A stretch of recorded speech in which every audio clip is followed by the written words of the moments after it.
लैम्प्रूज कबीले का ये घर, जिसके अंदर रहने वाले हर व्यक्ति के पास में मैजिकल पावर्स है, लेकिन इस घर का तीसरा बेटा जिसके पास में कोई भी मैजिकल पावर्स नहीं है, और शायद इसी वजह से इस कबीले के सारे लोग उसे एकदम यूजलेस समझते हैं। पर आगे जाकर सेका ने खुद के दम से ही जादू सीखना शुरू कर दिया और आखिर में वो इस कबीले का सबसे ज्यादा शक्तिशाली जादूगर बन गया। आगे क्या हुआ हर चीज देखेंगे, लेकिन उससे पहले चैनल को सब्सक्राइब जरूर कर लेना। एपिसोड 1 की स्टार्टिंग में हम एक शहर को देखते हैं जहाँ रात का टाइम था और वहाँ पर काफी सारे मॉन्स्टर लोगों को मार रहे थे। तभी हम आसमान में उड़ते हुए एक ड्रैगन को देखते हैं। उस ड्रैगन के ऊपर एक बंदा खड़ा था और वो कहता है कि मैं बचपन से ही ताकतवर बनना चाहता था और आखिर में मैं सबसे ज्यादा शक्तिशाली बन भी गया और मैंने आयाकाशी जैसे बड़े मॉन्स्टर को अपने गुलाम बनाए। और ये कहकर वो कुछ टेलिस्मेंट को उन मॉन्स्टर के ऊपर गिराता है और नीचे जाने के बाद वो टेलिस्मेंट फट जाते हैं, जिससे वो सारे मॉन्स्टर वहीं मर जाते हैं। और वो कहता है कि ताकत पाने की जिद में मैं इतना अंधा हो गया कि मैंने इंपीरियल कोर्ट से दुश्मनी मोल ले ली और अब वो लोग मुझे जिंदा नहीं छोड़ेंगे। और नेक्स्ट सीन में हम उसी आदमी को देखते हैं जिसका घर पूरी तरह से तबाह हो चुका था और उसके सामने एक लड़की खड़ी थी जो कि रो रही होती है और वो उस लड़की से कहता है कि इसमें तुम्हारी कोई गलती नहीं है, कोर्ट ने मुझे धोखा दिया है, मेरे फेवरेट स्टूडेंट से ही मुझे मरवा दिया। और वो अब एक टेलिस्मेंट निकालता है और वो कसम खाकर कहता है कि इस बार मैं अच्छा नहीं कर पाया, लेकिन अगली बार मैं बहुत अच्छा करूंगा अपने अगले जन्म में। और ये कहकर उसकी मौत हो जाती है। अब नेक्स्ट सीन में हम हमारा मेन कैरेक्टर सेका को देखते हैं जिसके डैड एक जादू कर रहे थे। वो जानना चाहते थे कि सेका के अंदर कोई भी मैजिकल पावर्स है या फिर नहीं, और थोड़ी देर बाद उन्हें पता चल जाता है कि सेका के अंदर कोई भी मैजिकल पावर्स नहीं है। और तभी सेका का बड़ा भाई जिसका नाम ग्लाय होता है वो जोर जोर से हंसने लग जाता है और वो कहता है कि तुम तो एकदम यूजलेस निकले, तुम्हारे अंदर कोई भी मैजिकल पावर्स नहीं है। और तभी सेका के डैड कहते हैं कि ये रस्म यहीं खत्म होती है, हमें पता चल गया कि सेका के पास में कोई भी मैजिकल पावर्स नहीं है। और तभी हमें एक कहानी बताई जाती है कि इस दुनिया में इंसान और मॉन्स्टर्स एक साथ में रहते हैं और जादू सच में होता है। और जिस घर में सेका रहता है ये जादूगरों का बहुत ही अहम हिस्सा है और इसे लैम्प्रूज कबीले का घर कहते हैं। और सेका का जन्म इस कबीले के तीसरे बेटे के रूप में हुआ है और सेका को ये भी पता है कि उसकी माँ दासी थी और उनके पास में भी कोई भी मैजिकल पावर्स नहीं थी। और सेका अपने मन को तसल्ली देते हुए कहता है कि इससे कोई फर्क नहीं पड़ता हमारे शरीर के अंदर जादू है या फिर नहीं, लेकिन एक रूहानी शक्ति जरूर होती है। अब नेक्स्ट सीन में हम सेका को देखते हैं जो कि कुछ पत्तियों को लेकर बाहर आया था और वो कहता है कि पेपर बहुत महंगे आते हैं, इसीलिए मैं इन पत्तियों से ट्राई करूंगा। अब सेका एक मंत्र पढ़ने लग जाता है और थोड़ी देर बाद उन पत्तों में से कुछ कौवे निकलते हैं तो कुछ चूहे। और सेका कहता है अब मेरा लिप शिकिगामी पूरा हो गया। लेकिन थोड़ी देर बाद ग्लाय वहाँ पर आ जाता है और सेका को डांटते हुए कहता है कि तुम यहाँ पर क्या कर रहे हो, और वो अपने पैर से कुछ मिट्टी सेका पर गिरा देता है और सेका का कॉलर पकड़ के उसे एक गुस्सा मारने ही वाला था। लेकिन तभी सेका ने जो कौवे बनाए थे वो कौवे ग्लाय पर हमला कर देते हैं और उसके थोड़ी देर बाद उनका तीसरा भाई लुफ्ट वहाँ पर आ जाता है और वो ग्लाय से कहता है कि क्या तुम ठीक हो। तो ग्लाय कहता है कि मुझे थोड़ी सी चोट आई है और फिर लुफ्ट ग्लाय को लेकर वहाँ से चला जाता है। अब सेका सोचता है कि अजीब बात है, उन कौवों ने मुझ पर हमला क्यों नहीं किया। अब नेक्स्ट सीन में हम सेका को देखते हैं जो कि आज पूरे 7 साल का हो चुका था और आज उसका जन्मदिन भी था, लेकिन वो एक दासी का बेटा है इसीलिए उसका बर्थडे कोई भी सेलिब्रेट नहीं करता। और वो काफी दुखी होकर कहता है कि ज्यादातर लोग मुझे इसी दिन अकेला छोड़कर चले जाते हैं, लेकिन इस तजुर्बे से मैं बहुत कुछ सीखा हूँ। और तभी हम देखते हैं कि सेका खुद से ही कुछ कागज को बनाता है और अपने रूम में आने के बाद वो उन कागज से कुछ टेलिस्मेंट को बनाता है जिससे वो मैजिक की प्रैक्टिस कर सके। अब थोड़ी देर बाद वो अपने जैकेट को ढूंढने लग जाता है, लेकिन उसे अपना जैकेट कहीं भी नहीं मिलता। और तभी उसके दरवाजे पर एक दासी आती है जिसका नाम ईफा होता है और वो सेका को अपना जैकेट दिखाती है और कहती है कि ये मुझे झाड़ियों में पड़ा मिला। अब सेका उसे थैंक यू बोलता है, लेकिन तभी ग्लाय वहाँ पर आ जाता है और वो ईफा को डांटते हुए कहता है कि तुम काम क्यों नहीं कर रही हो। तो ईफा उससे माफी मांगती है और ग्लाय सेका को ताना मारते हुए कहता है कि तुम्हारी जिंदगी कितनी अच्छी है, तुम्हें कोई भी जादू नहीं आता और पढ़ाई की भी इतनी टेंशन नहीं होती। मुझे देख लो, मैं एक बहुत ही फेमस स्कूल में जाने वाला हूँ जिसका नाम लोडेनिया अकेडमी है और वहाँ पर काफी सारे बड़े बड़े जादूगर जादू सीख कर आए हैं। मैं वहाँ बहुत जल्द जाने वाला हूँ, लेकिन तुम वहाँ पर जाने की बिल्कुल भी मत सोचना, क्योंकि तुम्हारे जैसे लोगों की वहाँ पर कोई भी जरूरत नहीं है। अब ग्लाय और कुछ कहने ही वाला था, तभी उनके डैड वहाँ पर आ जाते हैं और वो ग्लाय से कहते हैं कि मैंने तुमसे वादा किया था कि मैं तुम्हें जादू सिखाऊंगा, तो चलो मेरे पीछे आओ। अब वो तीनों वहाँ से जाने ही वाले थे, लेकिन तभी सेका अपने डैड से कहता है कि क्या मैं भी आपके साथ आ सकता हूँ, और सेका के डैड उसे भी अपने साथ ले जाते हैं। अब नेक्स्ट सीन में हम उन्हें एक दूसरी जगह पर देखते हैं, जहाँ पर उन तीनों लड़कों के सामने अलग अलग टारगेट थे और उन टारगेट को अपनी मैजिकल पावर से टारगेट करना था। और सबसे पहले लुफ्ट अपने मैजिकल पावर से अपने टारगेट को हिट करता है और उसके डैड उसे शाबाशी देते हैं। अब अगली बारी ग्लाय की थी और ग्लाय भी अपने मैजिक से एक फायर बॉल निकालता है और अपने टारगेट पर हिट कर देता है। अब उसके डैड उसे भी शाबाशी देते हैं और ग्लाय सेका को ताना मारते हुए कहता है कि जरा तुम भी ट्राई करके देखो, मुझे पता है तुमसे ये नहीं होगा, लेकिन फिर भी तुम ट्राई कर सकते हो। और तभी लुफ्ट ग्लाय के पास में आता है और वो कहता है कि तुम इसे चिढ़ाना बंद करो, क्योंकि उसे काफी ज्यादा बुरा लगता है कि ग्लाय सेका को परेशान करता है। लेकिन सेका लुफ्ट से कहता है कि मैं भी एक बार ट्राई करके देखूंगा, और उसके बाद वो ग्लाय से वो छड़ी लेता है और एक मंत्र पढ़ने के बाद एक ब्लू कलर की फायर बॉल निकालता है, जिससे वो फायर करता है तो उस टारगेट के साथ साथ वो टेबल भी टूट जाता है। और ये सब देखकर वो सभी लोग काफी ज्यादा शॉक हो जाते हैं। अब ग्लाय को काफी ज्यादा जलन होने लग जाती है और वो कहता है कि एक ब्लू कलर की फायर बॉल ये हो ही नहीं सकता, शायद मेरा थोड़ा सा पावर उस छड़ी में रह गया होगा, इसीलिए ऐसा हुआ। और तभी उनके डैड ग्लाय से कहते हैं कि कुछ लोग जादू के साथ पैदा नहीं होते, फिर भी वो लोग जादू कर सकते हैं, और ये भी कहा जाता है कि उनके जादू से अक्सर लोगों का कलर बदल जाता है। और तभी सेका अपने डैड से कहता है कि डैड प्लीज क्या आप मुझे भी जादू सिखा सकते हैं, तो उसके डैड मना कर देते हैं और वो कहते हैं कि जो जादू के साथ पैदा होता है जादू उसी पर अच्छा लगता है, और वो कहते हैं कि तुम्हें जादू सीखने की कोई जरूरत नहीं, मैं तुम्हारे लिए एक टीचर रखने वाला हूँ, तुम पढ़ाई पर ध्यान दो। अब नेक्स्ट सीन में हमें पता चलता है कि काफी दिन गुजर चुके हैं और लुफ्ट और ग्लाय काफी दिनों से मैजिक की प्रैक्टिस करते हैं, लेकिन सेका अपने टेलिस्मेंट की मदद से उन दोनों की प्रैक्टिस को रोज देखता है और वो भी ट्राई करता है। और इस चीज के बारे में उसके डैड को भी पता था कि ये चोरी छिपे जादू सीखने की कोशिश कर रहा है, लेकिन फिर भी वो उसे कुछ नहीं कहते। अब ऐसे ही दिन और महीने बीतते गए और सेका अब 11 साल का हो चुका है और वो अपनी पुरानी कहानी बताता है। वो बताता है कि मैंने पिछले जन्म में कई सारे अयाकाशीस को हराया है और उन्हें सील किया, अपने लिए लड़ने को उनको मजबूर कर दिया। सील किया मतलब दूसरे जहाज में भेज दिया, ये दूसरा जहाज दूसरी दुनिया जैसा ही है। और तभी सेका कहता है कि मैं उस जहाज का दरवाजा बना सकता हूँ, और शायद हो सकता है कि पहला अयाकाशीस मेरे लिए उतना खतरनाक नहीं होगा, तो मैं पहले एक अयाकाशीस को बुलाऊंगा और उसके बाद वो एक टेलिस्मेंट को फेंकता है, जिससे एक दरवाजा बन जाता है और उसके बाद उसके अंदर से एक लड़की निकलती है जिसका नाम यूकी होता है। अब सेका उससे पूछता है कि तुम इतनी छोटी कैसे हो गई, तुम तो असल में एक औरत थी। अब यूकी सेका को हारुयोशी कहती है और उससे लिपट जाती है और कहती है कि मैं दूसरी दुनिया में आई हूँ, इसलिए शायद मेरी उम्र छोटी हो गई है। अब यूकी सेका से कहती है कि मैं यहाँ आ ही गई हूँ, तो अब तुम जो बोलोगे वो मैं करूँगी। लेकिन सेका कहता है कि इसकी कोई जरूरत नहीं, तुम वापिस चली जाओ। लेकिन यूकी अपने शरीर को छोटे साइज में कर लेती है और वो कहती है कि मैं अपनी दूसरी दुनिया से बोर हो चुकी हूँ और अब मैं तुम्हारे साथ यहीं पे रहूंगी। अब नेक्स्ट सीन में हम ग्लाय को देखते हैं जो कि ईफा को डांट रहा होता है, क्योंकि ईफा ने अभी पानी का जग गिरा दिया था। और ग्लाय ईफा से कहता है इस काम की कीमत तुम्हें चुकानी होगी, तुम आज रात मेरे कमरे में आ जाना। और ये बात सेका पास ही खड़ा सुन रहा था और वो पास में जाकर कहता है कि जो कहना है जल्दी बोलो, मुझे ईफा से कुछ जरूरी काम है। और ये सुनकर ग्लाय को काफी ज्यादा गुस्सा आता है,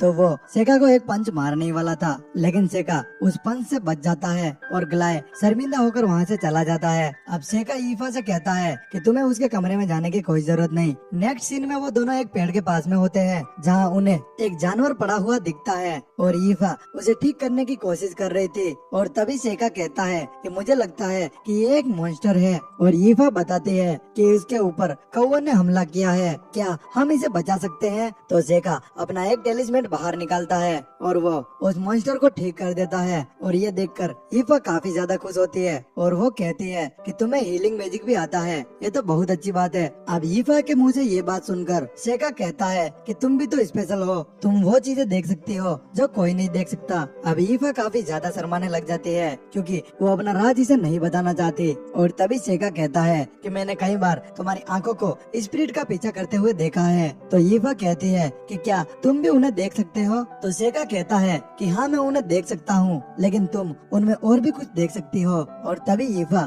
शर्माते हुए कहती है कि तुम्हारी बात ही अलग है सेका, तुमने मेरा सीक्रेट झट से पहचान लिया। मेरी मॉम ने मुझसे कहा था कि मेरे मरने से पहले मैं ये बात किसी को न बताऊं। और तभी वह कुछ एलिमेंटल को दिखाती है और वो कहती है कि मुझे तुम्हारी खोई हुई जैकेट नहीं मिलती अगर ये मेरी मदद ना करते तो। और तभी वो बताती है कि ये एलिमेंटल मैजिक के पास में होते हैं, लेकिन ये तुम्हारे पास में नहीं आ रहे, शायद ये तुम्हें अवॉइड कर रहे हैं। और तभी सेगा कहता है कि क्या तुम इन्हें कंट्रोल कर सकती हो? तो यीफा कहती है कि मैंने एक बार इनको कंट्रोल किया था, ये मेरी बात नहीं मान रहे थे और मैं जोर से चिल्लाई तो इन्होंने मेरी बात को मान लिया। अब ये बात सुनकर सेगा अपने मन में सोचता है कि वो उसकी बात सुनते हैं, ये बहुत ही बड़ी बात है। पिछले जन्म में बागे किड्स लोमड़ियाँ हिटोडोमो स्पिरिट को कमांड देती थी, मुझे लगा ये केस्टर भी यही करेगा, तो मैं रिसर्च में डूब गया था, पर मुझसे ये हुआ नहीं। पर मुझे उम्मीद थी कि कोई ना कोई मुझे मिलेगा जिसमें वो हुनर होगा, लेकिन उम्मीद नहीं थी कि वो इतना जल्दी मिल जाएगा। अब सेगा यीफा से कहता है कि क्या तुम जादू करना चाहोगे? और तभी यीफा कहती है कि मैं जादू करना तो चाहती हूँ, लेकिन पता है मेरे अंदर जादुई शक्तियाँ बिल्कुल भी नहीं है। अब ये बात सुनकर सेगा अपने टेलिस्मेंट से एक एलिमेंट को बुलाता है। अब यीफा ये देखकर पूछती है कि आखिर ये क्या है? तो सेगा कहता है कि ये एक एलिमेंटल है और ये तुम्हें बिल्कुल भी नुकसान नहीं पहुंचाएगा। और अब सेगा यीफा से कहता है कि तुम इसे गायब करके दिखाओ, इसे तुम अपने विल्ड एलिमेंटल की तरह ही समझो। अब यीफा कोशिश करती है और प्यार से उस एलिमेंटल को वहाँ से जाने के लिए कहती है। और काफी देर कहने के बाद यीफा को गुस्सा आ जाता है तो वो जोर से चिल्लाने लग जाती है, जिससे वो वहाँ से गायब हो जाता है। और अब सेगा अपने मन में सोचता है कि ये अभी थोड़ी सी कमजोर है, लेकिन आगे जाकर यह पावरफुल बन सकती है। और अब सेगा उससे कहता है कि बीच बीच में मैं तुम्हें ट्रेनिंग देने के लिए आता रहूंगा। और अब सेगा यीफा को रोज ट्रेनिंग देता है। दिन महीनों बीतते गए और सेगा अब 12 साल का हो चुका है और वो अपने मन में सोचता है कि मेरे बड़े भाइयों की तरह मुझे अपने जन्मदिन पर भी कुछ भी अच्छा खाने को नहीं मिलता। और वो सोचता है कि मेरे बर्थडे के दिन भी डैड मेरे पास में नहीं आए। और ये कहकर वो वहाँ से जाने लगता है। और तभी पीछे से लुप्ट और ग्लाय आते हैं और उसे रोककर ग्लाय कहता है कि आज मैं तुम्हें ट्रेनिंग देने के लिए आया हूँ। तो सेगा कहता है कि पर तुम ऐसा क्यों करना चाहते हो? तो ग्लाय कहता है कि तुम्हारी माँ दासी थी, इसीलिए तुम वारिस नहीं बन सकते और तुम्हारे पास जादू सीखने भर की भी जादुई शक्ति नहीं है, तो आर्मी में जाने के अलावा तुम्हारे पास कोई ऑप्शन नहीं है, इसीलिए मैं तुम्हें ट्रेन करने के लिए आया हूँ। और तभी पीछे से लुप्ट आता है और ग्लाय से कहता है कि तुम ऐसा तो मत बोलो। और वो सेगा से कहता है कि हमारे मास्टर हमें तलवारबाजी सिखा रहे हैं और हम चाहते हैं कि तुम भी तलवारबाजी सीखो, और अगर तुम चाहो तो हम तुम्हें भी सिखा सकते हैं। अब उसकी बात खत्म ही होती है तभी दो दासियां दौड़ती हुई उनके पास में आती है और वो कहती है कि शहर में एक बहुत ही बड़ा मॉन्स्टर घुस आया है और आपके डैड ने उस पर एक जादू करके उसे जंगल में भगा दिया है, लेकिन हमें लगता है वो यहाँ पर आ जाएगा। और थोड़ी देर बाद वो मॉन्स्टर उनके कबीले के बाहर आ जाता है और वो सभी लोग उसे खिड़की से देख लेते हैं। अब ग्लाय की फटके चौसठ हो जाती है और वो वहाँ से भागने लग जाता है। और लुप्ट कहता है कि तुम सभी लोग खिड़कियाँ बंद कर दो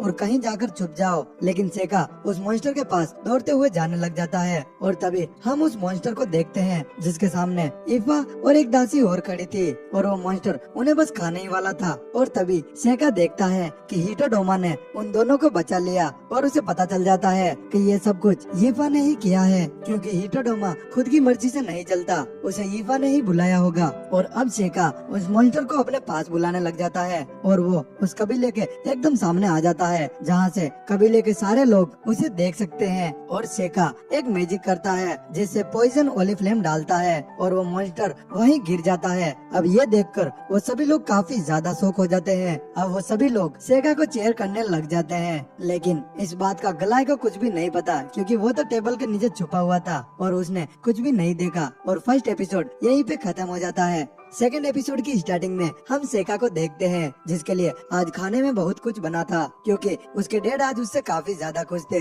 क्योंकि सेका का वो कारनामा उसके डैड ने भी देख लिया था और आज उन्हें अपने बेटे पर बहुत ही गर्व होता है। अब उसके डैड सेका से कहते हैं कि आज जो तुम मांगोगे वो तुम्हें मिल जाएगा। और सेका कहता है कि जितना मुझसे हो पाया मैंने खुद से ही जादू की पढ़ाई की और जादू को सीख गया, पर लेम्प्रूज क्लैन का मेंबर होने के नाते मैं अपने इस टैलेंट को एम्पायर की मदद के लिए यूज करना चाहता हूँ। अगर आपकी इजाजत हो तो मैं लोडनिया मैजिक एकेडमी में जाना चाहूँगा। और सेका के डैड इस बात के लिए मान जाते हैं, लेकिन ग्लाय जो कि काफी ज्यादा गुस्से में आ जाता है। और तभी सेका अपने डैड से कहता है कि क्या मैं यहाँ पर ईफा को भी ले जा सकता हूँ। तो उसके डैड उसे मना कर देते हैं और वो कहते हैं कि ईफा के अंदर भी कोई भी मैजिक नहीं है, तो तुम इसे ले जाकर क्या करोगे। और ईफा ये सुनकर काफी ज्यादा शौक हो जाती है। अब सेका अपने डैड से कहता है कि मैं आपको दिखाता हूँ, और वो ईफा को कहता है कि इस छड़ी की मदद से जितना बड़ा हो सके फायर ब्लास्ट करो। और ईफा भी अपनी पूरी कोशिश करती है, क्योंकि वो भी सेका के साथ में उस एकेडमी में जाना चाहती है। अब ईफा एक मंत्र पढ़ने के बाद एक बहुत ही बड़ा फायर ब्लास्ट करती है, और इसे देखकर वहाँ पर जितने भी लोग मौजूद थे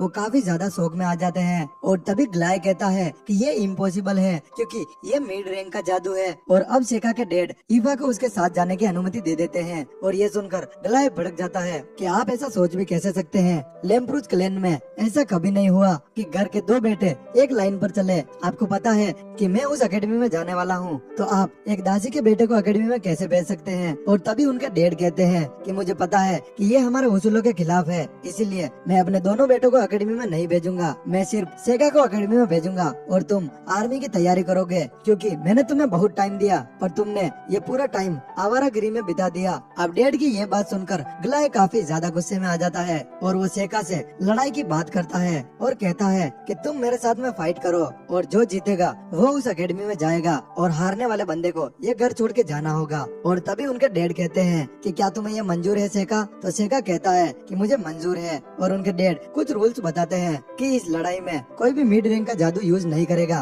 और असली हथियार भी यहाँ पर यूज नहीं होंगे। और उनके डैड कहते हैं कि चलो तय रहा, कल ये मुकाबला होगा और इस मुकाबले को जज मैं करूंगा। अब नेक्स्ट सीन में हम सेका को देखते हैं, जो कि कल की लड़ाई के लिए अपने लिए कुछ टेलिस्मेंट बना रहा था। और तभी यूकी कहती है कि ये तो बहुत बड़ी गड़बड़ हो गई, क्या तुम जीतने के लिए अपने भाई को मार दोगे। और सेका यूकी से कहता है कि ऐसा नहीं करूंगा। और तभी लुप्त सेका के कमरे में आ जाता है, और लुप्त सेका से कहता है कि पता है अब बहुत देर हो चुकी है, लेकिन मैं तुम्हें बर्थडे विश करने के लिए आया था। और वो उसे अपना प्रेजेंट भी देता है, और सेका उसे खोलता है तो उसे पता चलता है कि इसके अंदर एक ग्लास पेन है। अब लुप्त कहता है कि तुम्हें पढ़ाई लिखाई का बहुत शौक है, और इसीलिए तुम्हारे पास में कोई भी पेन ज्यादा दिन तक नहीं टिकता, और ये ग्लास पेन तुम्हारे बहुत काम आएगा। अब लुप्त काफी ज्यादा इमोशनल हो जाता है, और वो सेका से कहता है कि मुझे माफ कर देना सेका, मैं तुम्हें कभी समझ ही नहीं पाया कि मैं तुमसे बात करूं तो कैसे। और आज मुझे ये देखकर बहुत खुशी हो रही है कि तुम कितने बड़े और काबिल हो चुके हो। मुझे गर्व है कि मैं तुम्हारा भाई हूँ। और लुप्त कल की लड़ाई के बारे में बात करता है, और वो कहता है कि कल तुम ग्लाय से थोड़ा सा नरमी से पेश आना, मुझे यकीन है कि वो अपना सबक सीख लेगा। और लुफ्ट सेका को बेस्ट ऑफ लक बोलकर वहाँ से चला जाता है। अब सेका अपने भाई के दिए पेन को निहार ही रहा था, तभी उसे खिड़की की तरफ कुछ दिखाई देता है, और वो खिड़की में आता है तो उसे पता चलता है कि नीचे ग्लाय खड़ा है, और वो उससे फाइट करना चाहता है, क्योंकि उसे अपने डैड के नियम पसंद नहीं आए, और वो मैजिक के साथ ही सेका से फाइट करना चाहता है। और इस बात के लिए सेका भी मान जाता है, और अब ग्लाय सेका के ऊपर फायर बॉल से हमला करता है, लेकिन सेका को कुछ भी नहीं होता, और वो मिड रैंक के ऊपर के जादू को यूज करता है, और उससे भी सेका को कुछ भी नहीं होता। अब ग्लाय सारे मैजिक को यूज कर चुका था, लेकिन उसे पता चल गया कि सेका को कुछ भी नहीं हो सकता, और सेका अपना एक टेलिस्मेंट निकालता है और वो ग्लाय के ऊपर मैजिक कर देता है, जिससे ग्लाय का हाथ टूटने की हालत में हो जाता है, और ग्लाय सेका से माफी मांगता है। और तभी हमें पता चलता है कि सेका इस मिशन के लिए पिछले 6 महीने से तैयारी कर रहा है। और तभी सेका कहता है कि मुझे पहले से ही पता था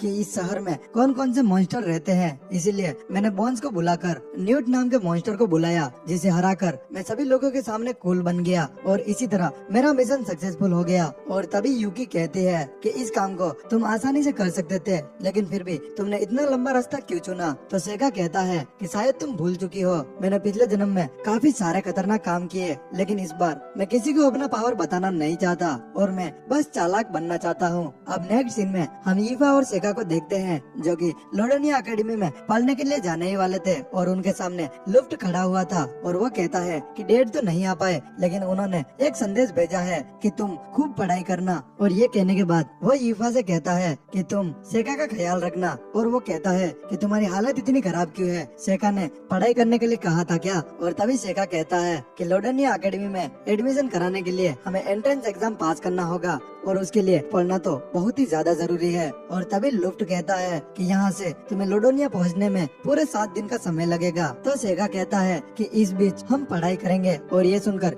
ईफा काफी ज्यादा घबरा जाती है और अब थोड़ी देर के बाद वो अकेडमी के लिए निकल जाते हैं। अब रास्ते में चलते हुए सेगा ईफा को एक लॉकेट देता है और कहता है कि जरा इसे पहन कर देखो। और ईफा उसे पहनने के बाद काफी ज्यादा खुश होती है और वो कहती है कि मैं इसे कभी भी नहीं उतारूंगी। और तभी सेगा बताता है कि इस लॉकेट में वो सभी पत्थर हैं जो कि एलिमेंट को अपने पास बुलाते हैं। और तभी सेगा अपने मन में सोचता है कि ईफा का अगला मकसद होगा एलिमेंट जादू की ज्यादा से ज्यादा प्रैक्टिस करना, और अगर ये मजबूत हो गई तो मेरा काम हो जाएगा। अब चलते हुए काफी देर हो चुकी थी और सेगा को अब घुटन होने लग जाती है क्योंकि उसे सफर करना बिल्कुल भी अच्छा नहीं लगता और शायद इसी वजह से वो बीमार होने वाला था। और तभी ईफा कहती है कि बस हम पहुंचने ही वाले हैं। अब नेक्स्ट सीन में हम सेगा के डैड को देखते हैं जो कि उसे ही याद कर रहे थे और उन्हें वो दिन याद आता है जब एक अनजान औरत सेगा को उसके हाथ में छोड़ गई। उसे लगा था कि यह उसके छोटे भाई गिलबर्ट का बेटा है, बिल्कुल ही अलग था। उसे एडवेंचर पसंद था। वो ग्रेजुएट होते ही एक एडवेंचरर बन गया और अचानक ही वो मॉन्स्टर के इलाके में पहुंच गया और वो गायब हो गया। और फिर वो सेगा के बारे में सोचते हैं कि सेगा की आंखें और बाल काले हैं और उसके डैड को लगता है कि शायद हो सकता है कि ये मेरे छोटे भाई गिलबर्ट और मॉन्स्टर का बच्चा है। पर साइका के अंदर बिल्कुल भी माना नहीं था और इसीलिए वो थोड़े से शांत हो गए। पर जैसे ही उन्होंने सेगा को ब्लू फायरबॉल यूज करते हुए देखा और उन्होंने उस मर्ड मॉन्स्टर को करीब से देखा और अब उन्हें बहुत ही बुरा लगा था क्योंकि उन्होंने ग्लाई को अकेडमी में नहीं भेजा। और वो सोचते हैं कि अगर मैं साइका को मिलिट्री में भेज देता तो ये और भी खतरनाक हो जाता क्योंकि अब उसका माहौल ही तय करेगा कि वो डीमन किंग बनेगा या फिर हीरो। और उन्होंने एक बार गिलबर्ट से सुना था कि लोडोनिया अकेडमी एक बहुत ही अच्छी अकेडमी है और इसी भरोसे उन्होंने सेगा को अकेडमी में भेजा है। अब नेक्स्ट सीन में हम सेगा को देखते हैं जो कि अकेडमी में आ चुका है और वो ईफा से कहता है कि ये मेरा कमरा है, तुम्हारा कमरा आगे है। पर ईफा के मन में कुछ और ही चल रहा था और वो सेगा से कहती है कि रात में मैं यहाँ पर आ सकती हूँ, लेकिन साइका उसके इशारे समझ नहीं पाता और वो सोचता है कि शायद ये अपने रात के डिनर के लिए परेशान हो रही होगी। लेकिन सेगा उसे मना कर देता है क्योंकि वो अभी खाना खाने की हालत में नहीं था। और तभी ईफा उससे नाराज होकर बाहर चली जाती है। अब उसके जाते ही यूकी भड़क जाती है और वो कहती है कि एक नौकरानी की इतनी हिम्मत कि वो उससे 100 गुना ताकतवर मालिक से प्यार की उम्मीद करे। लेकिन सेगा को यूकी की बातें भी समझ नहीं आती तो यूकी कहती है कि वो लड़की तुम्हें फंसाना चाहती है, लेकिन सेगा इस बात पर भी ज्यादा ध्यान नहीं देता। अब नेक्स्ट सीन में हम उन्हें देखते हैं जहाँ उन्हें एंट्रेंस एग्जाम देने से पहले एक गोले पर हाथ रखना होता है और उससे उनके मैजिक पावर का पता चलता है। अब वहाँ पर खड़े सभी लोगों को पता चलता है कि सेगा एक बहुत ही बड़े खानदान से है और ईफा उसकी एक नौकरानी है। तो वो सभी लोग उससे पहले ही इम्प्रेस हो जाते हैं और तभी उन लोगों को पता चल जाता है कि सेगा बिना मैजिक पावर के मैजिक स्कूल में पढ़ने के लिए आया है। सभी लोग उसका मजाक उड़ाने लग जाते हैं और तभी एक लड़की सभी को हटाते हुए वहाँ पर पहुँचती है और वो लड़की जैसे ही उस गोले पर हाथ रखती है वो गोला बहुत तेज चमकने लग जाता है। मतलब इस लड़की के पास में चारों मैजिकल पावर है जो कि बहुत ही रेयर होता है और सेगा को उसे देखकर कुछ कुछ होने लग जाता है और वो अचानक से ही उस लड़की को थैंक यू बोल देता है। और इस बात पर वो लड़की भड़क जाती है क्योंकि वो दोनों आज पहली बार ही मिले हैं और वो लड़की सेगा को बुरा भला कहने लग जाती है। पर सेगा उसे देखता ही जा रहा था क्योंकि इस लड़की की शक्ल उसकी पिछली दुनिया वाली एक स्टूडेंट से मिलती थी जिसने सेगा को मारा था। और ये एपिसोड भी यहीं पे खत्म हो जाता है। एपिसोड 3 की स्टार्टिंग में हमें पता चलता है कि इन सभी बच्चों का एंट्रेंस एग्जाम स्टार्ट हो चुका है और एग्जाम देने के बाद ईफा काफी ज्यादा डरी हुई थी क्योंकि उसका एग्जाम अच्छा नहीं गया और वो सेगा से कहती है कि मैंने अच्छी पढ़ाई नहीं की थी, शायद इसीलिए ऐसा हुआ। तो सेगा उसे दिलासा देते हुए कहता है कि कोई बात नहीं, थोड़ी देर बाद हमारा प्रैक्टिकल एग्जाम होगा और तुम उसमें अच्छा करके दिखाना, शायद तुम पास हो जाओगी। अब नेक्स्ट सीन में उनका प्रैक्टिकल एग्जाम स्टार्ट हो जाता है जहाँ उन सभी के सामने 6 टारगेट होते हैं और उन बच्चों को उन टारगेट पर निशाना लगाना है और जितने उनके पास में मैजिकल पावर्स है वो उतने टारगेट को ही डिस्ट्रॉय कर पाएंगे। और तभी हम देखते हैं कि यहाँ के सारे बच्चों के पास में बस एक ही मैजिकल पावर थी। और तभी ईफा की बारी आती है जो कि अपने फायर एलिमेंट से अपने टारगेट को ही डिस्ट्रॉय कर देती है। और ये देखकर वो सभी लोग काफी ज्यादा हैरान हो जाते हैं। और जब ईफा ने विल्ड एलिमेंट का इस्तेमाल किया तो उसने सेका को भी हैरान कर दिया। असल में ईफा सेका को सरप्राइज देना चाहती थी और वो कहती है कि अब मैं विल्ड एलिमेंट को भी यूज कर पा रही हूँ। और ये देखकर सेका काफी ज्यादा इमोशनल हो जाता है। और अब बारी आती है सेका की, जिसका हर एक मैजिकल स्पेल लोगों को आंखें फाड़ने पर मजबूर कर रहा था। सेका ने वहाँ पर 3 टारगेट को डिस्ट्रॉय कर दिया, लेकिन वो लाइट, डार्क और विल्ड एलिमेंट को छोड़ देता है क्योंकि अभी सेका उनको अच्छी तरह से जानता नहीं। और प्रैक्टिकल एग्जाम के टीचर काफी ज्यादा शौक में होते हैं क्योंकि पहले ऐसे स्टूडेंट कभी नहीं आए। और तभी अमू की बारी आती है जिसने 4 टारगेट को डिस्ट्रॉय कर दिया था। इन टीचर को लगता है कि ये लड़की उस कहानी वाली हीरो है। कहानियों के मुताबिक जब डीमन लॉर्ड फिर से रिवाइव होता है तब हीरो इंसानों की धरती पर वापस जन्म लेगी। और नेक्स्ट सीन में हमें पता चलता है कि एंट्रेंस एग्जाम का रिजल्ट आ चुका है, जहाँ 3rd नंबर पे सेका होता है और 2nd नंबर पे ईफा, जो देख सेका भी काफी ज्यादा हैरान होता है। और 1st नंबर पे वो 4 एलिमेंट यूज करने वाली लड़की होती है जिसका नाम अमू है। और तभी हमें पता चलता है कि लड़कियों और लड़कों को अलग अलग भाग में डिवाइड कर दिया गया है। और ये देखकर ईफा को काफी ज्यादा बुरा लगता है क्योंकि वो सेका के साथ में रहना चाहती थी। और तभी सेका को पास में काफी सारे डार्क एलिमेंट्स दिखते हैं।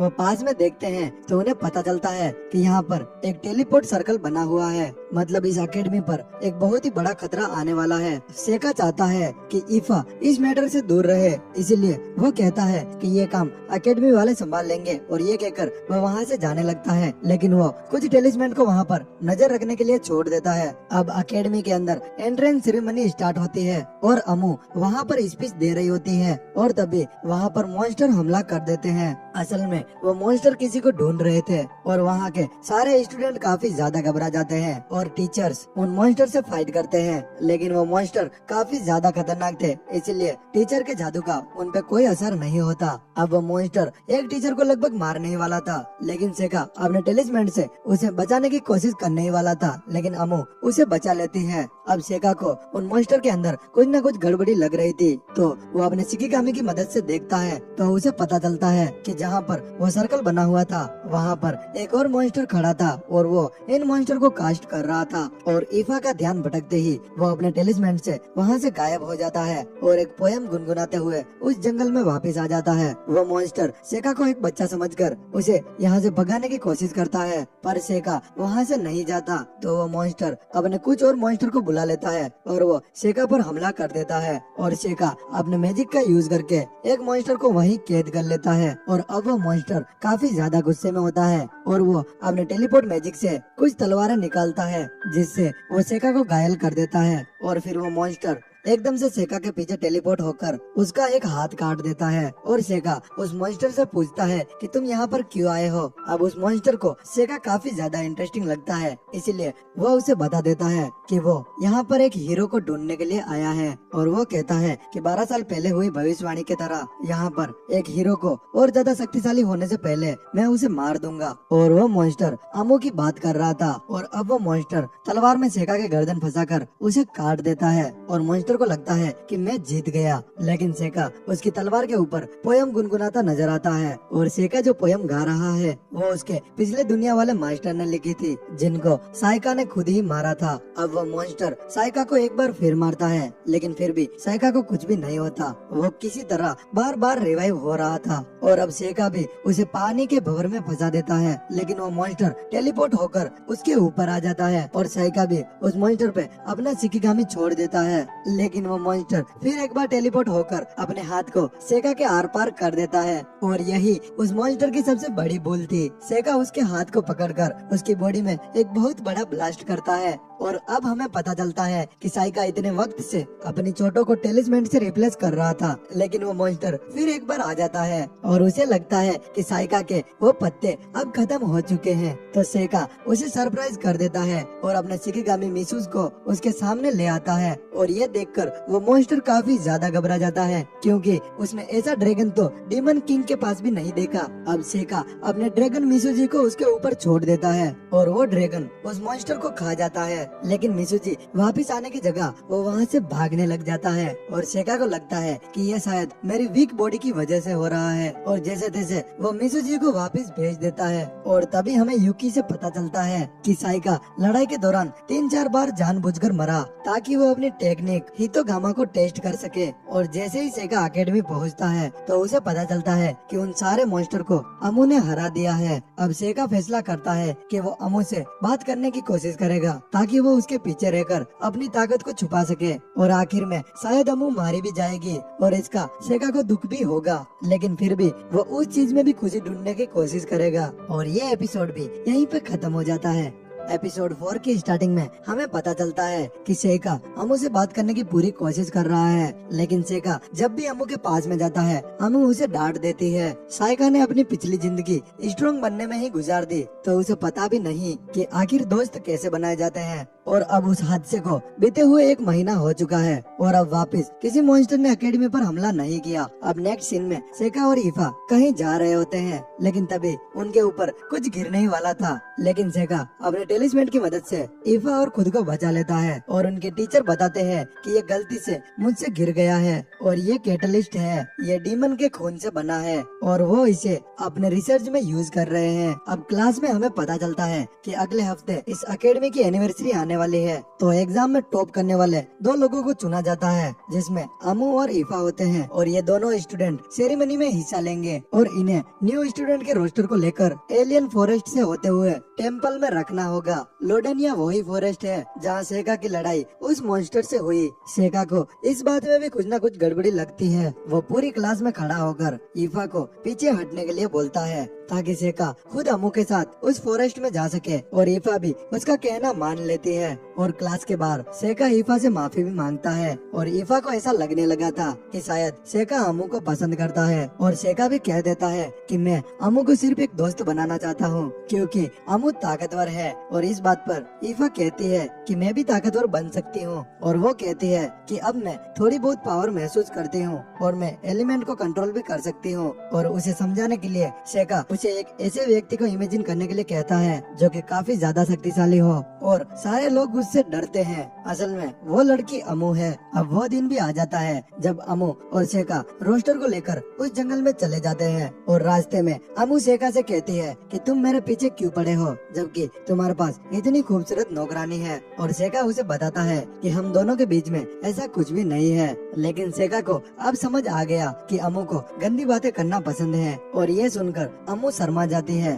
और उससे उसका सर दर्द होने लग जाता है। और सेका पास में देखता है तो उसे पता चलता है कि वहाँ पर किसी ने सर्कल बनाया हुआ है जो अचानक ही उन दोनों को अपने अंदर खींच लेता है। वो दोनों एक डंजन के अंदर टेलीपोर्ट हो गए थे जहाँ कुछ मॉन्स्टर उनके ऊपर हमला कर देते हैं, लेकिन पलक झपकते ही अमू उनको खत्म कर देती है। लेकिन एक मॉन्स्टर उस अंधेरे में छुपा हुआ था तो वो एकदम से अमू के ऊपर हमला कर देता है और सेका अपने वुडन जेसू से उसके सर को कुचल देता है। और अब वो दोनों बाहर निकलने का रास्ता ढूंढने लग जाते हैं। डंजन में बहुत ही अंधेरा था तो साइका अपने टेलिस्मेंट की मदद से वहाँ रोशनी कर देता है, और ये देखकर अमू इम्प्रेस हो जाती है। और सेका रास्ते भर टेलिस्मेंट को चिपकाते चल रहा था ताकि उसकी टेलिस्मेंट भी उसका पीछा कर सके। और तभी काफी सारे मॉन्स्टर उनकी तरफ आ जाते हैं और अमू एक मॉन्स्टर का हाथ काट देती है, पर वो मॉन्स्टर अपने दूसरे हाथ से अमू को बहुत दूर फेंक देता है। और इसके बाद अमू वहाँ से उठ भी नहीं पा रही थी, और तभी साइका अपने वुडन जेसू से उन सभी मॉन्स्टर को मारने लग जाता है और अमू को प्रोटेक्ट करते हुए उसके पास पहुँच जाता है। और अब जैसे ही अमू बेहोश हो जाती है और तभी सेका अपने दूसरे मॉन्स्टर जायंट को बुला लेता है जो कि एक ही बार में उन सभी मॉन्स्टर को मार देता है। और जैसे ही अमू को होश आता है वो देखती है कि सेका ने यहाँ पर जितने भी मॉन्स्टर मौजूद थे उन सबको खत्म कर दिया है और सेका ने उसकी चोटों को भी सही कर दिया है। लेकिन अभी भी अमू के सर का दर्द ठीक नहीं हुआ था और सेका सोचता है कि जरूर किसी ने अमू को कर्ज कर लिया है। तो साइका वहाँ पर एक बैरियर क्रिएट कर देता है जिसके अंदर वो कर्ज काम नहीं करेगा। और तभी अमू बताती है कि उसका सर दर्द तब शुरू हुआ जब वो इस एकेडमी में पहली बार आई। लेकिन अमू को ऐसा नहीं लगता कि उसके ऊपर किसी ने कर्ज किया है, क्योंकि उसकी बॉडी पर कोई निशान नहीं है। तो सेका उसे बताता है कि कुछ जगह ऐसी भी है जहाँ खुद वो नहीं देख सकती। और अमू शर्माते हुए अपने शरीर को ढकने लग जाती है। और तभी सेका कहता है कि मैं तुम्हें दिखाने के लिए नहीं बोल रहा हूँ, पर अमू चाहती है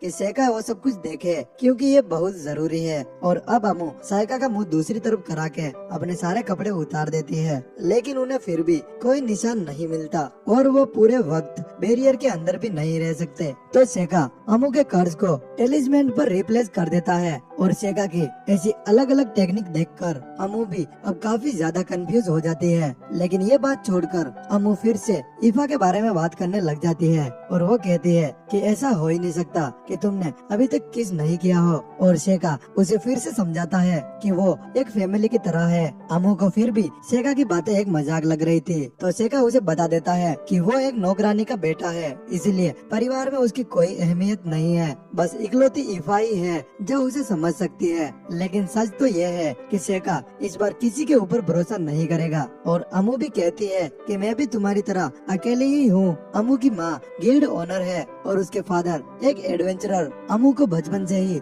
लड़ाई करना बहुत पसंद था। उसको फर्क नहीं पड़ता कि सामने मॉन्स्टर है या फिर ह्यूमन। वो बचपन से ही बिल्कुल अलग थी। एक एडवेंचर के दौरान उसकी पार्टी के सारे लोग मारे गए और अमू मुस्कुराते हुए बचे हुए लोगों को एक और एडवेंचर पर चलने की बात करती है। और वो एक वक्त था जब लोगों ने उससे डरना शुरू कर दिया और इसीलिए वो यहाँ पर आई है और ज्यादा ताकतवर बनने के लिए। और शेका कहता है कि तुम बोरिंग नहीं हो, तुम्हें गंदी बातें करना पसंद है। और ये सुनकर अमू उसके मुंह पर घुसा मार देती है। अब नेक्स्ट सीन में वो सारे मॉन्स्टर को मारते हुए डेंजन बॉस के रूम तक पहुँचते हैं, जो कि एक नागराज था। और वो दोनों जैसे ही अंदर कदम रखते हैं वो होश में आ जाता है। साइका उसके ऊपर लकड़ी से हमला करता है, जिसका असर उस पर नहीं होता, उल्टा वो उसके ऊपर एसिड का हमला कर देता है, जिससे साइका बाल बाल बचा था। और साइका उसके मुंह में एक रोड फंसा देता है और अमू अपनी तलवार को उसके सिर में घुसाकर उसे खत्म कर देती है। और उसके बाद वो अचानक ही सेका को गले लगा देती है, क्योंकि आज उसने पहली बार डेंजन बॉस को हराया था और वो आज बहुत ज्यादा खुश है। तो वो सेका से एक पार्टी बनाने के लिए कहती है। और अब थोड़ी ही देर में अमू को पता चलता है कि वो ज्यादा ही चिपकने लग गई। और तभी उन्हें डेंजन के अंदर एक मॉन्स्टर का हाथ पड़ा हुआ दिखता है, जिसके अंदर एक तलवार घुसी हुई थी। और सेका को वहाँ पर एक रिंग भी मिली थी और ये रिंग स्ट्रेंथ को इंक्रीज कर देती है। और अब अमू सेका से पूछती है कि अगर हम एक एडवेंचरर बने तो क्या तुम मेरे साथ एक और एडवेंचर पर चलोगे। और साइका भी जाने के लिए तैयार था। और अब थोड़ी देर बाद वो डंजन से बाहर निकलकर सारी बात अपने टीचर को बता देते हैं, लेकिन वो अमू के कर्ज की बात नहीं बताते। और उसके बाद वो कोडेल को उसकी अपनी चीज वापस करने के लिए जाता है, जो कि उसने उससे लिया था। असल में कोडेल वही था जिसने जंगल में वो मैजिक सर्कल बनाया था। और अब सेका उसे अपने असली रूप में आने के लिए कहता है, लेकिन वो सच में एक इंसान था जो डीमंस के लिए जासूसी का काम करता था। और अब वो सेका को खत्म करने ही वाला था। लेकिन सेका की वो बात उसे हैरान कर देती है कि वो कर्ज के बारे में भी जानता था, जो अमू को उस डीमन के खून से लगा था जब अमू ने उस मॉन्स्टर को एंट्रेंस सेरेमनी में मारा था। और वही लगाने का कोडेल ने उन पर भी ट्राई किया था। इस सब चीज का पता सेका को उसके ही मॉन्स्टर से लगता है, जिसे अब सेका मारकर और उसके खून से पूरी तरह नहा लेता है। कोडेल पूरी तरह डर चुका था कि इतना डीमन का खून कोई सहन नहीं कर सकता, लेकिन सेका इस कर्ज को उसके ऊपर ट्रांसफर कर लेता है, जिससे उसकी बहुत भयानक मौत होती है। और इसके बाद हमें पता चलता है कि सेका को कोडेल का सच उसी बी से पता चला था, क्योंकि उसके कपड़ों पर वही फूल के निशान लगे हुए थे जो उस मैजिक सर्कल के पास में पाए जाते हैं। और वापस अकेडमी आने के बाद वो उस रिंग को ईफा को दे देता है। अब डेंजन वाले हादसे के बाद सेका को लगा था वो और अमू अच्छे दोस्त बन चुके हैं, लेकिन अमू फिर उसे इग्नोर कर देती थी। लेकिन उसकी अच्छी दोस्ती ईफा के साथ हो गई थी। और ये एपिसोड भी यहीं पे खत्म हो जाता है। एपिसोड 5 की स्टार्टिंग में हमें पता चलता है कि उस कोडेल वाले हादसे को पूरा 1 साल बीत चुका है और अभी तक कोई भी मॉन्स्टर वापस नहीं आया। और तभी नेक्स्ट सीन में अकेडमी के वाइस प्रिंसिपल आ जाते हैं, जो कि सेका और ईफा को बुलाते हैं। और अमू को लगता है कि प्रिंसिपल शायद इन्हें इस अकेडमी से बाहर भेज रहा है। लेकिन थोड़ी देर बाद ईफा और सेका प्रिंसिपल के पास में पहुँचते हैं और वो दोनों काफी ज्यादा खुशकिस्मत थे, जो कि वो इस अकेडमी के प्रिंसिपल से मिल पाए, क्योंकि ज्यादातर काम वो इस प्रिंसिपल ही हैंडल करते हैं और अभी तक किसी बच्चे ने इनके प्रिंसिपल को नहीं देखा। और जैसे ही सेका अपने प्रिंसिपल को देखता है तो वो हैरान हो जाता है। उनकी प्रिंसिपल एक डेनी ह्यूमन है, यानी वो एक डीमन है। और उनकी प्रिंसिपल कहती है कि मैं तुम्हारे रिलेटिव्स को जानती हूँ, तुम्हारे फादर को नहीं, तुम्हारे फादर के भाई को। लेकिन सेका को ये भी नहीं पता था कि उसके डैड के कोई भाई भी है। और वो प्रिंसिपल चाहती है कि सेका और ईफा इस एकेडमी में होने वाले एक टूर्नामेंट में हिस्सा ले, क्योंकि वो सेकंड और थर्ड आए हैं। और इस टूर्नामेंट में एक और लड़की हिस्सा लेने वाली है, और ये वही लड़की है जो थोड़ी देर पहले इन्हें छिपकर देख रही थी। और इस लड़की का नाम मेबल क्रेन है। लेकिन ये उन दोनों की चॉइस है कि उन दोनों में से कौन इस टूर्नामेंट में हिस्सा लेगा। और जब अमू को इसके बारे में पता चलता है तो वो काफी ज्यादा गुस्से में होती है और वो कहती है कि मैं तो फर्स्ट आई थी, लेकिन फिर भी मुझे इस टूर्नामेंट के बारे में पूछा भी नहीं। और ये एकेडमी पहली बार ही इस टूर्नामेंट में हिस्सा ले रही है, क्योंकि शायद इस टूर्नामेंट में मैजिक अलाउ कर दिया है। और अमू काफी ज्यादा सोचने लग जाती है कि आखिर प्रिंसिपल ने सेका को ही क्यों चुना। और तभी सेका कहता है कि मुझे प्रिंसिपल ने बताया था, वो किसी खास वजह से मुझे भेज रही है। और ये सुनकर अमू और ज्यादा गुस्से में आ जाती है, क्योंकि सेका से लाख गुना वो तलवारबाजी और मैजिक में अच्छी है। और अब सेका टूर्नामेंट के प्राइज पूल की बात बताता है, जीतने वाले को तोले के भाव में पैसा मिलेगा और इसी के साथ रॉयल गार्ड को ज्वाइन करने का मौका भी मिलेगा। और अब अमू बातें बनाने लग जाती है और वो कहती है वो लड़की मेबल वो जरूर किसी नोबल परिवार से है और वो रिश्वत देकर ये टूर्नामेंट करने के लिए आई है। और इस बात को मेबल सुन लेती है और मेबल अमू के मुंह पर बात कह देती है कि तुम कमजोर हो, इसीलिए तुम्हें नहीं चुना गया। और अमू मुस्कुराते हुए उसे सोल बैटल के लिए चैलेंज कर देती है। और साइका को भी ये बैटल देखनी थी, क्योंकि वो चाहता था कि अमू की भी प्रैक्टिस हो। अब मैच शुरू होते ही अमू उसके ऊपर टूट पड़ती है, जिसको मेबल ब्लॉक करके उसको पीछे धक्का दे देती है। और आखिर में वो अमू की तलवार को मोड़कर अपनी तलवार उसके पास छोड़कर वहाँ से चली जाती है। और अमू मेबल से कहती है कि तुम मैजिक यूज कर रही थी, जो कि साइका ने भी नोटिस किया था। वो लड़ाई में डार्क मैजिक का यूज कर रही थी। और अब मेबल अमू की इंसल्ट कर देती है और सेका को भी इस टूर्नामेंट से नाम वापस लेने को कहती है, अगर उसे अपनी जान प्यारी है तो। और सेका कहता है कि मैं सोच कर बताऊंगा। और मेबल भी वहाँ से चली जाती है। अब नेक्स्ट सीन में हम सेका को देखते हैं, जो कि मेबल के साथ में टूर्नामेंट के लिए जा रहा होता है। और उसके साथ ईफा और अमू भी जबरदस्ती आ गए हैं। और अमू ने तो अकेडमी से परमिशन भी नहीं ली थी। अमू मेबल की फाइट देखने के लिए जा रही थी। और ये सब सुनकर अमू का दिमाग खराब हो रहा था। और अमू कहती है कि तुम्हें अपने सीनियर को रिस्पेक्ट देनी चाहिए, सब कुछ स्किल मैटर करता है। और वैसे भी मैं तुम्हारी ही एज की हूँ, भले ही मैंने अकेडमी में एडमिशन लेट लिया है, लेकिन ईफा बताती है कि वो उन सब में 1 साल बड़ी है। और अब जाके अमू को पता चला कि उसके इतने बड़े होने का राज क्या है। मेबल को ये सब कुछ ठीक नहीं लग रहा था, उनकी हरकतें एकदम बच्चों जैसी है। और तभी सेका कहता है कि हम बच्चे ही तो हैं। और आगे वो कुछ बोलने ही वाला था, लेकिन वो चुप हो जाता है, क्योंकि मेबल सही तो कह रही है। और अब थोड़ी देर बाद वो लोग कैपिटल पहुंच जाते हैं, जहां सफर के दौरान सेका को फिर से घबराहट होने लग जाती है। और सेका वहां पहुंचने के बाद भी खुद को ठीक महसूस नहीं कर रहा था। और इसी बात को लेकर ईफा और अमू उसे रेस्ट करने के लिए कहते हैं, लेकिन सेका उन्हें मना कर देता है, क्योंकि उसे फाइटिंग शेड्यूल देखना है। लेकिन मेबल उन्हें पहले ही यहाँ छोड़कर जा चुकी है। और अमू सेका को फिर से एक बग्गी बुक करने के लिए कहती है, क्योंकि बैटल फील्ड यहाँ से अभी दूर है। और बग्गी का नाम सुनकर सेका फिर से घबराने लग जाता है। अब बैटिंग फील्ड में पहुंचकर वो फाइटिंग शेड्यूल को देखते हैं, जिसके मुताबिक सेका और मेबल सारे मैच जीतते हैं, तो उन दोनों का सामना सेमीफाइनल में होगा। और अब सेका आराम करने के लिए जा रहा था और ईफा भी उसके साथ चलने को कहती है, लेकिन सेका उसे मना कर देता है और उन्हें सिटी को एक्सप्लोर करने को कहता है। वैसे साइका ने आराम करने की बात झूठ कही थी, वो अपने टेलिस्मेंट से रिसर्च करने वाला था कि आखिर अकेडमी ने उसे क्यों भेजा है। और थोड़ी देर के बाद वो टूर्नामेंट स्टार्ट हो जाता है। इसमें अपोनेंट की हार तब हो जाएगी जब सामने वाला रिंग से बाहर या वो खुद हार मान ले। यहाँ सभी को एक एलिमेंट दिया गया है और ये सामने वालों के हमलों को मेजर करेगा, और इसके ओवरलोड होते ही सामने वाले की जीत मान ली जाएगी। अब साइका का पहला मैच ही एक घमंडी बच्चे से था और वो बच्चा शुरू में ही साइका पर जानलेवा हमला कर देता है, जिसको साइका टेलिस्मेन से डॉज कर लेता है और मैच शुरू होते ही खत्म हो जाता है। और किसी को पता ही नहीं चला कि यह मैच कब शुरू हुआ, क्योंकि सेका ने यहाँ टेलिस्मेन का यूज किया था। और उसके बाद वो शिकिगामी की मदद से वो अमू और ईफा को ढूंढकर उनके पास बैठ जाता है और ये एपिसोड भी यहीं पे खत्म हो जाता है। एपिसोड 6 की स्टार्टिंग में हमें पता चलता है अब अगला match great water user Belum और डरावने कायल के बीच में था। बेलम उसके सामने अपनी बॉडी का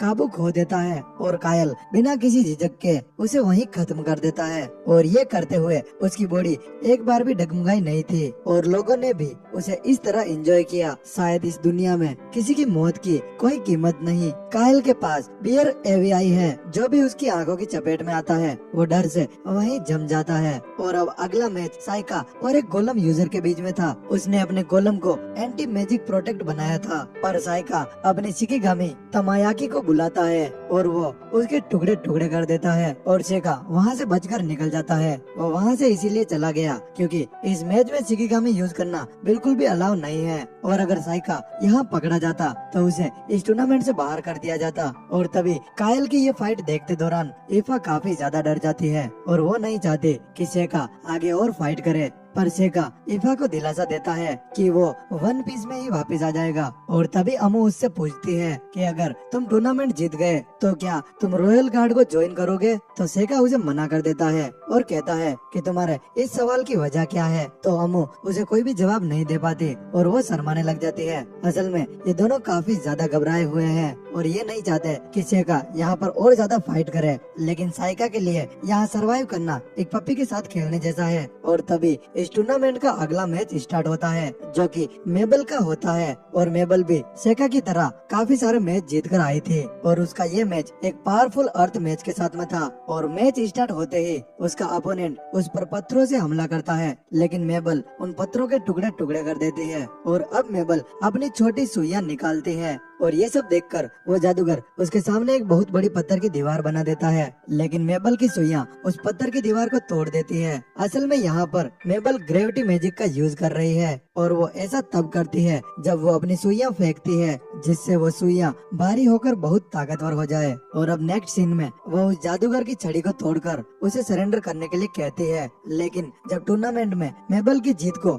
घोषित किया जा रहा था तब उसे हीरो बताया जा रहा था और ईफा और अमू ये देखकर हैरान हो जाते हैं और शेका भी नहीं जानता था कि मेबल को सेकंड हीरो कहा जाता है, क्योंकि मेबल भी वही वेपन यूज करती है जो कि हीरो यूज करती थी। अब रात का समय हो चुका था और एक लड़का अपने कबूतर से किसी को कुछ मैसेज भेजने ही वाला था, लेकिन शेका अपने शिकिगामी की मदद से उस कबूतर को पकड़ लेता है और साइका को शक है कि ये डीमन का जासूस है, पर वो लड़का अनजान बनकर वहाँ से जाने की कोशिश करता है, लेकिन 2 कदम आगे जाते ही वो साइका पर हमला करने के लिए वापस आता है, पर शेका अपने टेलिस्मेन की मदद से उसे पकड़ लेता है और अब वो उसे सब कुछ बताने के लिए कहता है, लेकिन वो लड़का कहता है कि मैं मर जाऊंगा लेकिन मैं तुम्हें कुछ भी नहीं बताऊंगा। और शेका भी उससे ज्यादा जबरदस्ती नहीं करता, वो अपने शिकिगामी सातोरी को बुलाता है जो किसी का भी मन पढ़ सकता है। और तभी शेका को पता चलता है कि इसको किसी फेल नाम के बंदे ने भेजा है ताकि वो मेबल क्रेन यानी हीरो पर नजर रख सके। उन्हें लगता है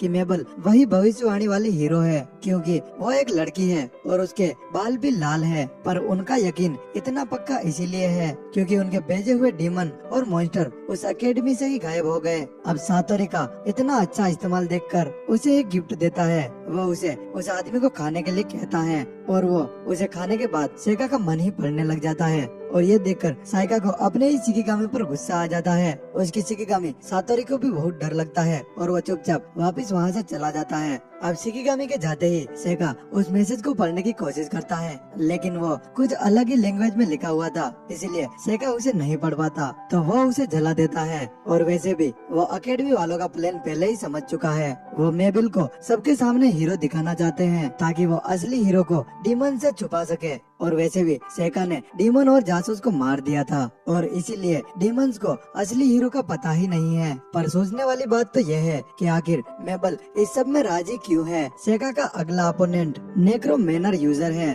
और शेका उसे एक ही बार में हरा देता है और मेबल भी अपना अगला मैच जीत चुकी थी। और अब सेमीफाइनल में वो दोनों एक दूसरे के सामने खड़े थे और मेबल फिर से शेका को धमकाती है और कहती है कि तुम अपना नाम वापस ले लो वरना मैं तुम्हें इस मैच में मार दूंगी। और तभी शेका कहता है कि इन लोगों ने टिकट के पैसे दिए हैं, अगर मैंने हार मान ली तो वो नाराज हो जाएंगे। और अगले सीन में यहाँ राइनस और काइल का मैच स्टार्ट होने वाला था। राइनस उन खास लोगों में आता है जिनमें ये चारों एलिमेंट है और जैसे ही मैच शुरू होता है हमें पता चलता है कि राइनस के पास लाइट एलिमेंट भी है जिससे वो अपनी बॉडी को पूरी तरह कवर कर सकता है और इसी वजह से कायल की आंखों का उस पर कोई भी असर नहीं होता। पर कायल के कदम अब भी नहीं रुकते और वो कायल के ऊपर हर तरह के मैजिक का यूज करता है लेकिन कायल को कुछ भी नहीं होता। असल में यहाँ पर कायल ने अपनी बॉडी को ग्रेविटी मैजिक से कवर कर लिया है और इसीलिए उस पर कोई भी हमले का असर नहीं हो रहा और अब राइनस परेशान होकर अपनी तलवार से हमला करने के लिए जाता है पर कायल उसकी शैडो को पकड़ लेता है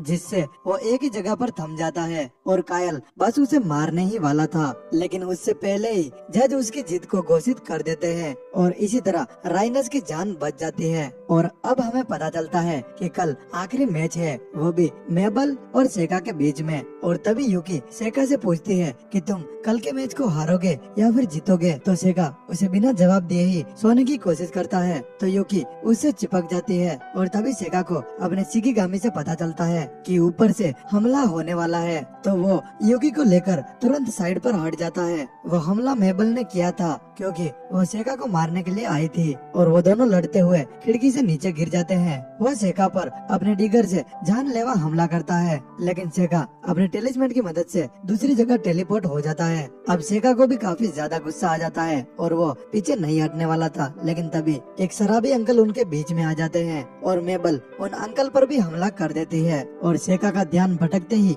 वो वहाँ से गायब हो जाती है लेकिन सेका उसे फिर एक बार पकड़ लेता है पर वो उसे मारने के लिए नहीं आया था, वो बस उससे थोड़ी बातें करना चाहता है और तभी हमें पता चलता है कि वो सेका को मारने के लिए नहीं आई थी, बस वो सेका को घायल करना चाहती थी जिससे वो कल के टूर्नामेंट में हिस्सा ना ले पाए क्योंकि कोई रीजन है कि उसे कल का मैच जीतना ही होगा और इसके लिए वो सेका की जान भी ले सकती है। और एक बार फिर वो सेका को पीछे हटने के लिए कहती है पर सेका उसे सब बता देता है कि असली हीरो कौन है। पर तुम ऐसा क्यों कर रही हो, अगर तुमने मुझे ये सच बता दिया तो मैं कल पीछे हट जाऊंगा। और वो बताती है कि उसकी तकदीर में कायल के हाथों मरना लिखा है ताकि डीमंस को लगे कि हीरो का खात्मा हो चुका है। और फिर ये एपिसोड भी यहीं पे खत्म हो जाता है। अगर आपको ये एनीमे थोड़ा सा भी पसंद आया हो तो प्लीज इस वीडियो को एक लाइक करके चैनल को सब्सक्राइब कर देना।